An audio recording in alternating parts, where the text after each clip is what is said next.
Hello everyone. आप सब कैसे हैं? मैं उम्मीद करता हूं कि बहुत अच्छे होंगे और अपनी पढ़ाई को बहुत अच्छे से कर रहे होंगे। मैं Akash Kumar Bhadana ICT virtual classroom में आपका बहुत बहुत स्वागत करता हूं मेरे प्यारे बच्चों। जैसा आपको पता है बेसिकली 10th क्लास है। 10th क्लास में हम लोग आपका देख रहे हैं प्रीवियस ईयर का एक क्वेश्चन पेपर हम लोग देख रहे हैं। तो कल हम बहुत सारी चीजों को इसमें कर चुके थे। परिवहन का देख लिया था, खुली और प्रच्छन्न बेरोजगारी के बीच विभेद देख लिया था, उपभोक्ता देख लिया था, और जो आपके प्रेशर ग्रुप हैं इनको हम लोग देख चुके थे। ठीक है। अब कह रहे हैं कि लोकतंत्र में किन परिस्थितियों में सामाजिक विविधता को संभालने और उनके बीच असमंजस बैठाया जाता है, ये क्वेश्चन अटेम्प्ट करिए। और उसके बाद आपदाओं के दौरान वैकल्पिक संचार प्रणाली के बीच क्या उपयोगिता है उसको देखना। चलिए अटेम्प्ट करिए। चलिए क्वेश्चन नंबर देखने का प्रयास करते हैं।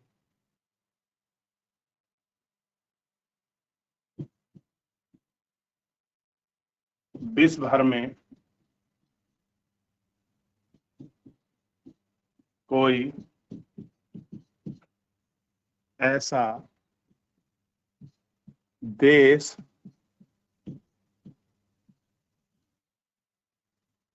नहीं है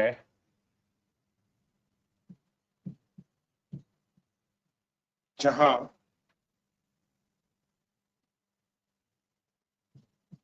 धर्म, जाति, धर्म, जाति, भाषा, भाषा तथा आर्थिक के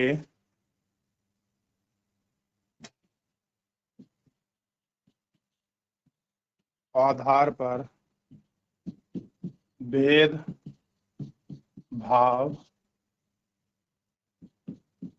ना किया गया हो, ना किया गया हो। कह रहे हैं ऐसी कोई जगह नहीं है जहां आपका भेदभाव आपका ना किया गया, परंतु केवल लोकतंत्र में ही यह संभव है। परंतु लोकतंत्र में ही यह संभव है कि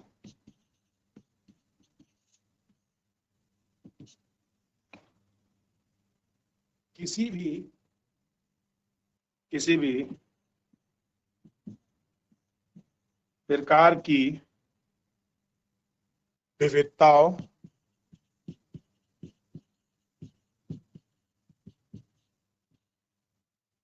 किसी प्रकार की विविधताओं और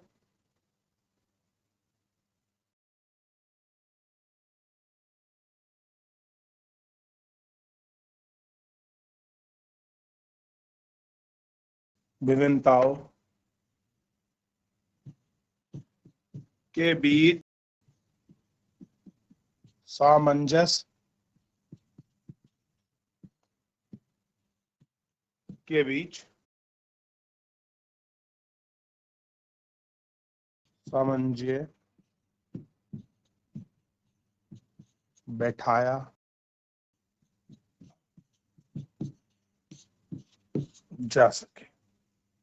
ठीक है। केवल लोकतंत्र में ये सारी चीज संभव है। ठीक। अब देखिए इसी में एक हेडिंग और है, ध्यान दीजिए आप। कह रहे हैं कि लोकतंत्र निम्न स्थितियों में, लोकतंत्र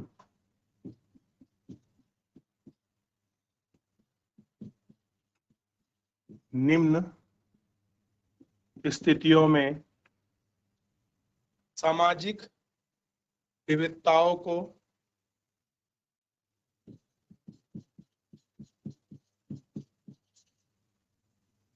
सामाजिक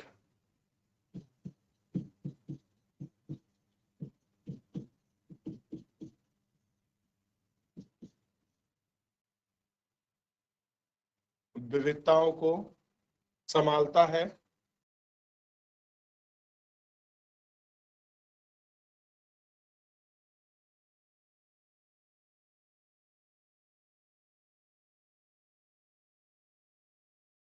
संभालता है तथा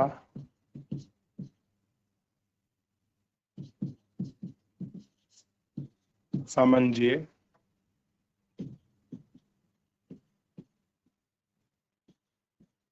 बैठाता है।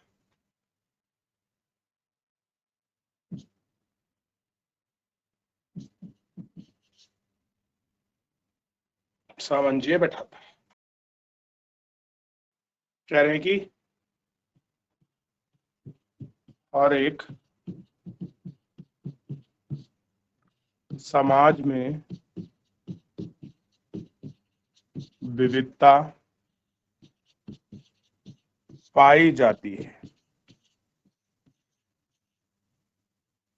कह रहे हैं कि हर एक समाज में जो आपकी विविधता है वो आपका पाई जाती है। कह रहे हैं कि धर्म, जाति, लिंग, संस्कृति के आधार पर, धर्म, जाति, लिंग तथा संस्कृति के आधार पर, इसमें रंग रूप ये सब हो सकते हैं कि आधार पर कह रहे हैं कि लोकतंत्र अपने सभी नागरिकों को, लोकतंत्र अपने सभी नागरिकों को समान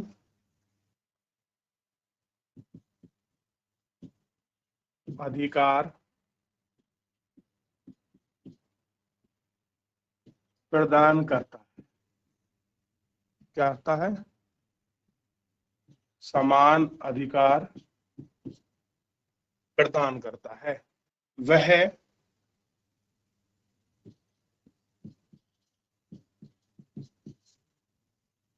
किसी भी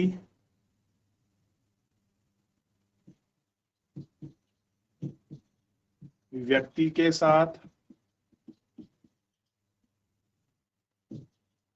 धर्म, जाति, लिंग,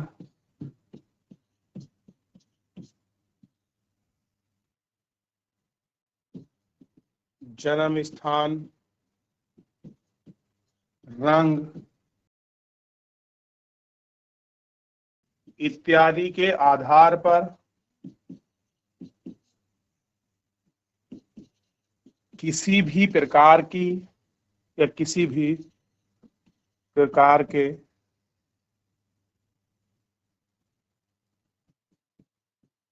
भेदभाव को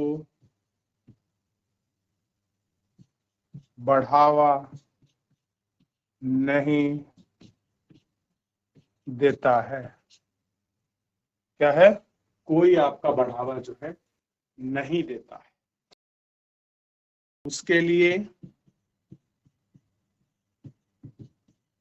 सब लोग एक समान है।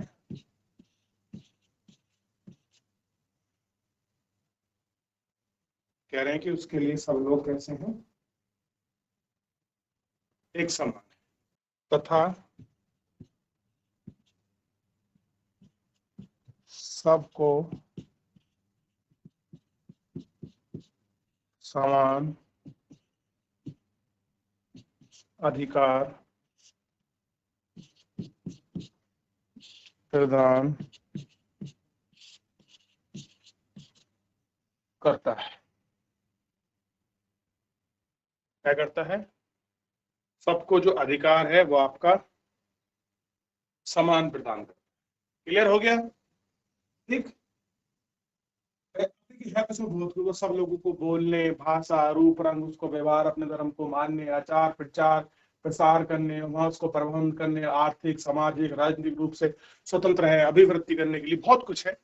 ये जो मेजर पॉइंट है मैं आपको लिख। चलिए, तो ये क्वेश्चन हो गया। अब दो इसमें है, या तो आप इस क्वेश्चन को करिए या फिर इसको करिए। तो मैं प्राथमिक उपचार से अभिप्राय क्या है, इसके मुख्य उद्देश्य को बताना है। तो इस पे हम बाद में पढ़ेंगे, 2 बच्चों ने पहले कर लिया था इस क्वेश्चन को। सबसे पहले तो आप इसको कॉपी कर लीजिए, फिर इसमें हम लोग आगे बढ़ जाएंगे। क्लियर है? ये करिए, क्लियर है? इसको करेंगे आप, कॉपी करेंगे, फिर आगे बढ़ जाएंगे हम। देखिए जल्दी करें बेटा, हो गया। बात करते हैं प्राथमिक उपचार के अभिप्राय से।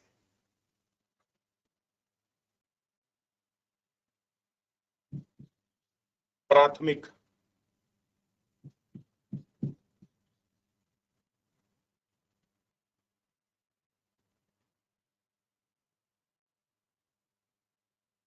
अच्छा, किसको कहते हैं प्राथमिक उपचार?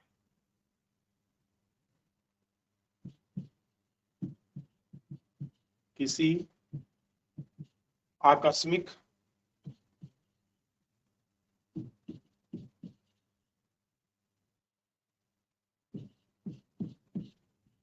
घटना या किसी रोग से पीड़ित या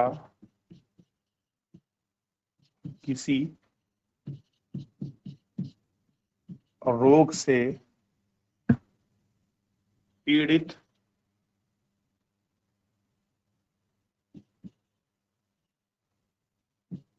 व्यक्ति को डॉक्टर के आने से पूर्व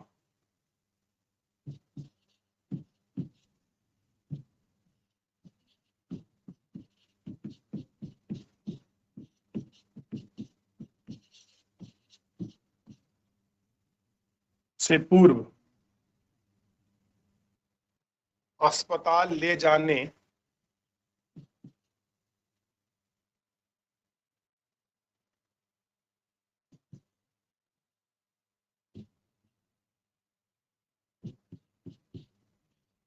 अस्पताल ले जाने से पहले रोगी को अस्पताल ले जाने से पहले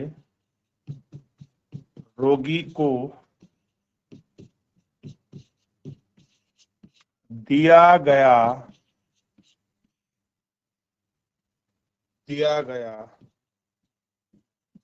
उपचार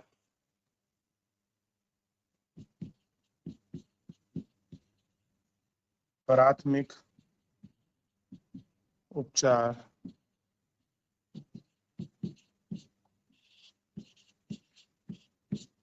कहलाता है।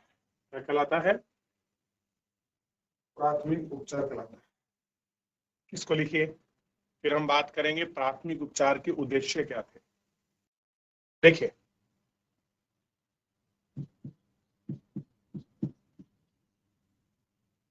प्राथमिक उपचार के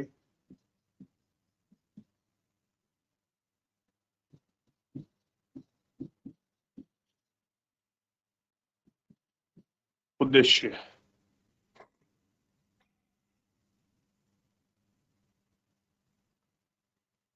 तो पहला उद्देश्य देखिए,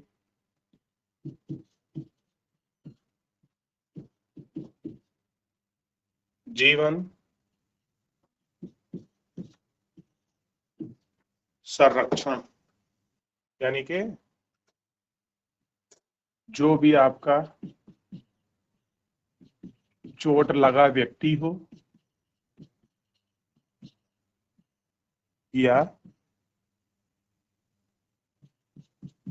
बीमार व्यक्ति का जीवन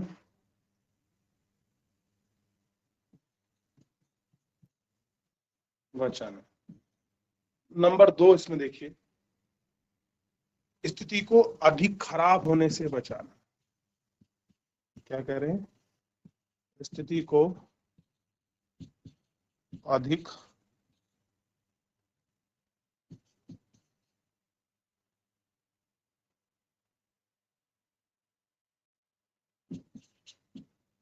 खराब होने से बचाना, कि स्थिति कहीं बहुत ज्यादा ना बिगड़ जाए, उससे बचाने के लिए भी हम लोग क्या करते हैं, प्राइमरी जो है हम उसको ट्रीटमेंट देते हैं। और तीसरा है इसमें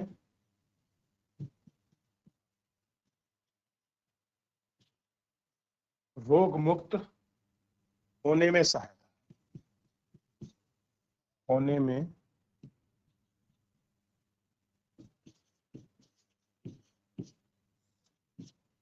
चलिए लिखिए इसको, लिख लिया। चलिए कॉपी करेंगे, फिर आगे बढ़ेंगे इसी में। ध्यान दीजिए क्या है आपका, हम लोग क्यों करते हैं प्राथमिक उपचार। चलिए देखा आपने, आगे बढ़ जाए। तो प्राथमिक उपचार कंप्लीट। बड़ा इंपॉर्टेंट है इसमें भूस्खलन, भूस्खलन को हमको देखना है। क्या देखना है? भू, चलिए कौन बच्चा लिखेगा भूस्खलन के लिए कौन से कारक उनका उल्लेख करना है। बेसिकली जो आपका लेस स्लाइडिंग्स होती हैं उसके लिए जो फैक्टर है वो कौन से फैक्टर हैं आपका, उनका उल्लेख करना है। रिस्पॉन्सिबल फैक्टर्स कौन से हैं वो हमको देखना है। ध्यान दीजिए।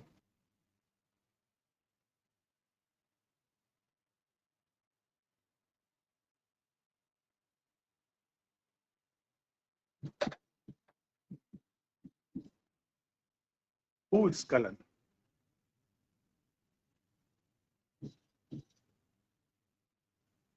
लैंडस्लाइडिंग,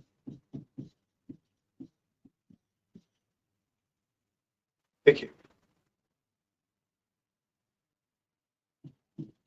यह एक भू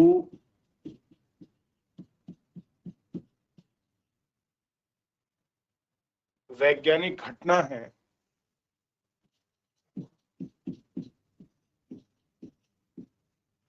जो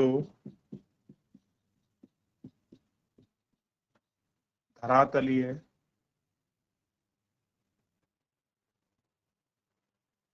हलचलों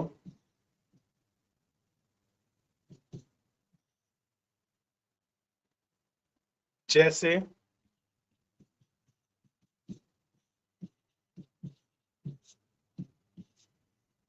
पत्थर का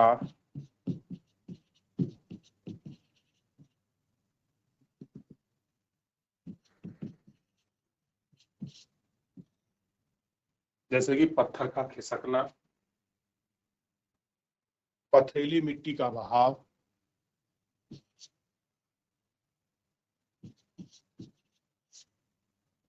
पथरीली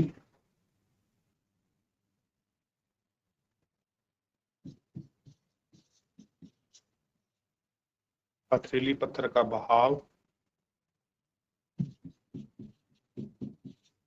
इत्यादि इसके अंतर्गत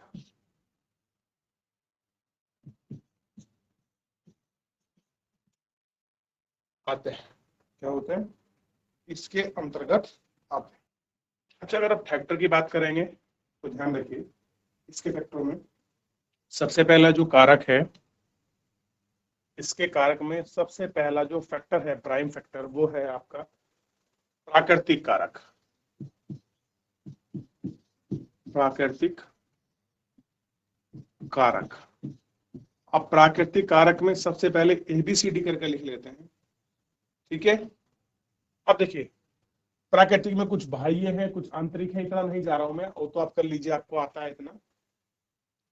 पहला है भूकंपीय कारक, बी देखिए वर्षा की तीव्रता, सी देखिए रसायन एवं भौतिक अक्षय, रासायनिक तथा भौतिक अपक्षय, रासायनिक एवं भौतिक अपक्षय। ये देखिए ढाल युक्त कमजोर चट्टान, ढाल युक्त कमजोर चट्टान, ऐसी है ढाल युक्त कमजोर चट्टान। अपरदित चट्टान,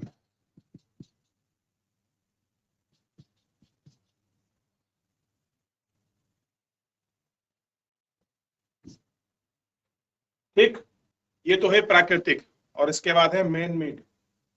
देख लिया।